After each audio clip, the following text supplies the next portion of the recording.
industrial en diciembre de 1849 y después de 7 meses de navegación llegó al puerto del Callao el 28 de julio de 1850. Acelera un viaje que ya estaba planeado. Por supuesto, en unas circunstancias absolutamente distintas a la que, como él mismo escribe, originalmente planificó, ¿no? Era un viaje que además iba a durar 5 o 10 años, según sus cálculos, y de ahí iba a retornar a Europa, a Italia, con las colecciones acumuladas, resultado de sus investigaciones, y de ahí dedicarse a la publicación. Pero él jamás regresa a Europa. Él llega y desembarca de Perú, donde desembarca un 28 de julio de paso, en el Callao. ¿Qué hace? Deja todo y empieza a caminar, porque todo lo que quiere es encontrar eso, ¿no es cierto? Y lo primero que hace es encontrar unas matas, y es lo primero que apunta. Una planta, una mata, una planta, un arbusto, ¿no es cierto? Con sus flores amarillas, y lo describe precisamente. Llega al Perú en 1850, el 28 de julio, y es un joven naturalista, aunque todavía no lo es, ¿no? Se va a ser naturalista en el tiempo, ¿no? En el Perú, pero tiene la vocación de ser un estudioso de la naturaleza peruana. Llega al Perú relativamente cuando el Perú está resurgiendo recién, después de la crisis de la primera etapa de la independencia, ¿no? Tenemos una guerra civil, tenemos conflictos. Entonces él llega en el gobierno de Castilla. El gobierno de Castilla que tiene estabilidad económica, tiene unas ansias de progresar, y entonces él se enmarca dentro de ese progreso, ¿no? Porque el gobierno le pagaba, o sea, él tenía una subvención del gobierno para sus viajes y recorrer y recoger la información, porque en aquel tiempo los gobiernos de turno consideraban que era sumamente útil que se tenga esa información y que era para el desarrollo del país, ¿no es cierto? Era la época del guano, había un poco de dinero, claro, extra Perú era un en el país Perú, rico. era un país Claro. rico, claro, e interesado además en la exportación de materias primas, y Raimondi encajaba bien con ese proyecto. Encajaba perfectamente, y estábamos también en el siglo XIX, que era el desarrollo industrial, la revolución industrial, etcétera, y cuando, por ejemplo, los norteamericanos marcharon de la costa del Atlántico para llegar hasta la costa del Pacífico con trenes y todo lo demás, siempre iba un grupo de científicos adelante, de botánicos, etcétera, que colectaban y estudiaban. Eso es muy típico de esa época. Entonces Raimondi encajaba perfectamente en esto. Entonces tenía una subvención. En una época donde el guano era visto, pues, desde un punto de vista estrictamente mercantil y negocio, muchas veces no siempre el guano tenía las mismas calidades. No hay que perder de vista, por ejemplo, que el año 53 Raimondi forma parte de una expedición a Chincha, y la expedición tenía un objetivo muy claro: calcular la cantidad de guano que había. Hasta ese momento no había ninguna forma medianamente exacta de saber cuánto guano hay, y a partir de solo las existencias del guano en Chincha se puede determinar, pues, cuánto era lo que se podía exportar. Raimondi también no descubre, pero sí alerta sobre el precio que debe tener las distintas calidades de guano. Entonces es un consultor permanente del Estado. Ese es un rol, creo yo, importantísimo en la vida de Raimondi, el consultor técnico del Estado.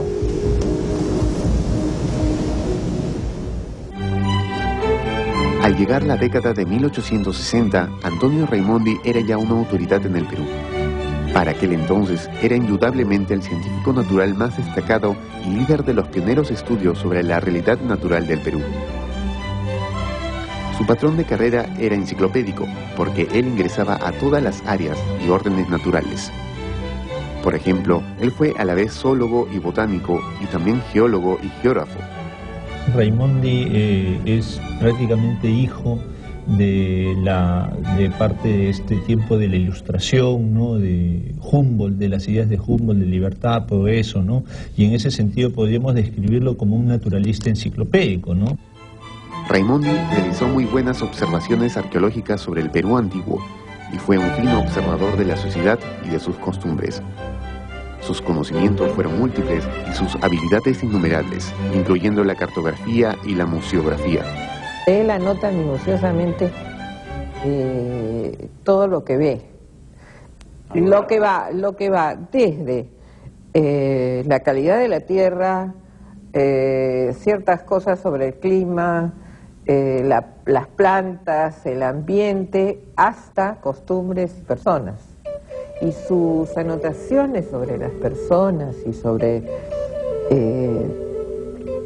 ¿cómo diría?, sobre las circunstancias y las actitudes son notables. Sí, ¿no? Notables porque tienen que ver con caracteres, con preocupaciones, con intereses y hasta con costumbres, ¿no es cierto? O sea, le gustaba tal comida o preparaba tal cosa, o era muy alegre o se le veía triste, ese tipo de anotación sobre caracteres. Muy interesante, a mí se me ocurre, a través de eso uno descubre el personaje un poco, ¿no? Y Raimondi era un observador privilegiado, ¿no? Una intuición impresionante. Ese patrón de carrera enciclopédica era poco frecuente en sus días. Correspondía a épocas anteriores, y en los días de Raimondi en Europa ya había comenzado la especialización de las ciencias naturales. Pero en el Perú, las necesidades eran tantas que permitían a alguien como Raimondi, con energía infatigable, incursionar en todas las disciplinas a la vez, yendo de una a otra para ofrecer una visión panorámica del Perú. ¿Por qué? ¿Cómo así alguien con esa vocación humanista, tan renacentista y tan poco adecuada a la segunda mitad del siglo XIX, donde más bien la tendencia de las ciencias era cada vez más rápido a la especialización? A la especialización, ¿no? Que fue tremendo. Por eso es que yo le decía un poco anticuado, lo veo como estilo. Bueno, podemos decir que fue de la época del enciclopedismo, lo que fue unos 50 años antes. Antes que él, ¿no? Antes que él. Claro. Pero en el Perú no había otro que llenara todos esos campos, entonces él, ante la naturaleza del Perú, tan inexplorada, tan poco conocida, tenía un campo de acción pues en todos los campos, entonces él se metió en eso pues. Él tiene una magnífica biblioteca y siempre está actualizándose con los datos científicos que van avanzando en el mundo, ¿no? Y entonces él va actualizando, y como va acumulando materiales de ciencias naturales, va fijándose mucho en cómo esos elementos científicos de progreso también se pueden aplicar al Perú con la fauna peruana, con la flora peruana, con los avances de la mineralogía, por ejemplo, ¿no? Durante los años de 1860, Raimondi emprendió el periodo de su vida denominado los Grandes Viajes. Estos fueron 3, al norte, centro y sur. Cada uno tardó años, y en total el periodo cubre 10 años. Estos grandes viajes fueron completamente financiados por el Estado, para quien trabajaba presentando informes cuyo interés era promover el conocimiento del Perú para la mejor explotación de sus riquezas. Raimondi sabía que el Perú era muy mal conocido por los peruanos y se propuso descubrirlo para que se pueda explotar y lograr el bienestar para la nación. En todos estos viajes reunió gigantescas colecciones que han servido de base y fundamento para los museos en el Perú. Estas colecciones fueron básicamente depositadas en la Universidad de San Marcos. Las colecciones botánicas, geniales, grandísimas, etc.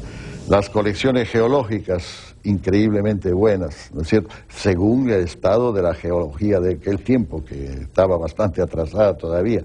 Después, todas las cuestiones sobre las aguas termales, él llegó a medir temperaturas de aguas termales, llegó hasta medir contenido de minerales, que era muy difícil en aquellos tiempos. Hoy día uno mete una cánula con una computadora y un equipo y le dice todo lo que tiene esa agua. En aquel tiempo había que llevar muestras, colectarlas, ir al laboratorio, hacer reactivos químicos para cada cosa, era complicado.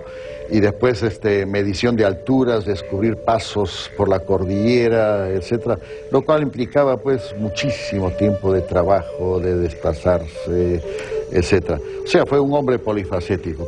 Raimondi es prácticamente el primer viajero, podríamos decir, que hace una apreciación cabal de lo que significa los restos arqueológicos y la profundidad histórica de lo que podríamos llamar ahora la civilización andina. En un tiempo en que existía la idea difundida de que la única civilización que había ocupado los Andes era prácticamente la inca. La profundidad de la historia andina quieres mostrar con ello la idea de que antes de los incas hubo un conjunto de culturas y civilizaciones y que el pasado es muy largo. ¿Esta Exacto. idea fue bien planteada, bien concebida? ¿Cuál es el grado de conocimiento que de ella tuvo? Raimondi tuvo certeza, en primer término, sobre la base de dos criterios, ¿no? La gran cantidad de, digamos, evidencias arqueológicas que pueblan el paisaje andino hasta la fecha, ¿no? Esa fue la primera. Era materialmente imposible que una sola civilización en 100 años hubiera podido hacer o legar tal cantidad, pues, de evidencias arqueológicas de toda índole.